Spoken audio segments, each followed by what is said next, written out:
दोस्तों, अगर आप एंजल वन में एएसएम कैटेगरी का कोई स्टॉक बाई करते हैं और एंजल वन की तरफ से कोई ऐसा मैसेज शो होता है तो ये वीडियो आपके लिए है।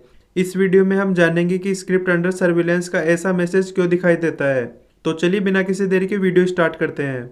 दोस्तों, जैसे कि मैं यहाँ जेपी पावर स्टॉक को वॉच लिस्ट में ऐड करता हूँ, उसके बाद इस पर क्लिक करके जैसे ही बाई करने के लिए ऑर्डर प्लेस करता हूँ तो ये मैसेज दिखाई देने लगता है।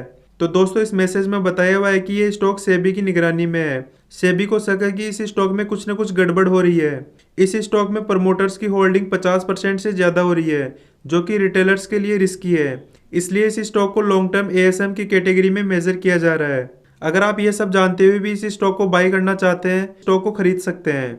अगर आप एल टी एएसएम के बारे में और ज़्यादा जानना चाहते हैं तो यहाँ नो मोर पर क्लिक कीजिए। नो मोर पर क्लिक करने के बाद एंजल वन की वेबसाइट का ये पेज ओपन हो जाएगा। इसमें एएसएम और जीएसएम क्या होता है इसके बारे में कंप्लीट एक्सप्लेन किया गया है। आप इसे रीड करना चाहें तो डिस्क्रिप्शन में दी हुई लिंक पर जाकर रीड कर सकते हैं। चलिए मैं आपको शॉर्ट तरीके से बिल्कुल ईजी वे में एक्सप्लेन कर देता हूँ। सेबी ने मार्केट में रिटेलर्स का ट्रस्ट बढ़ाने और रिटेलर्स का इंटरेस्ट बनाए रखने के लिए 1995 में मार्केट सर्विलेंस के डिपार्टमेंट को स्टार्ट किया था।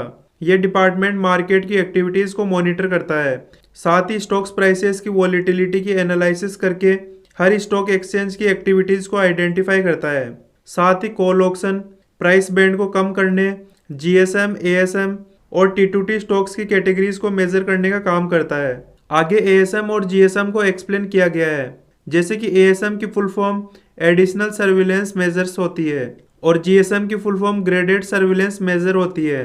एएसएम का मेन फोकस वॉलीटिलिटी को कंट्रोल करने पर होता है, साथ ही इन्वेस्टर्स को एएसएम से रिलेटेड अलर्ट भेजने और एडवाइस देने का काम करता है।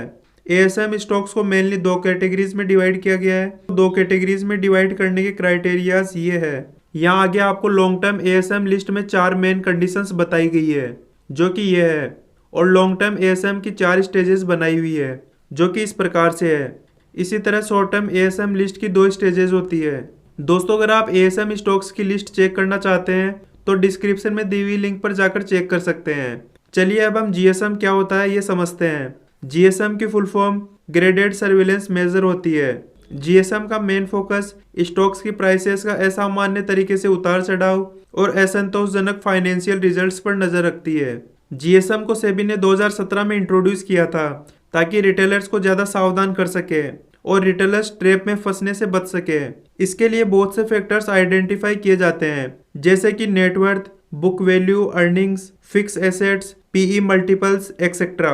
जीएसएम की लिस्ट में ज़्यादातर पेनी स्टॉक्स आते हैं। जीएसएम लिस्ट में जो स्टॉक सेलेक्ट किए जाते हैं उनमें 2 क्राइटेरिया होते हैं, जिन्हें आप वीडियो को पॉज करके रीड कर सकते हैं। जीएसएम में भी 4 स्टेजेस होती है, जो कि ये सब है। अगर आप जीएसएम स्टॉक्स की लिस्ट भी चेक करना चाहते हैं तो डिस्क्रिप्शन में लिंक दी हुई है, आप वहां से पूरी लिस्ट चेक कर सकते हैं। चलिए इस पूरे वीडियो को समराइज कर लेते हैं। अगर स्टॉक बाई करते टाइम ब्रोकर आपको मैसेज या नोटिफिकेशन भेजता है तो स्टॉक बाई करने से पहले उस स्टॉक की अच्छे से जांच परख कर लीजिए।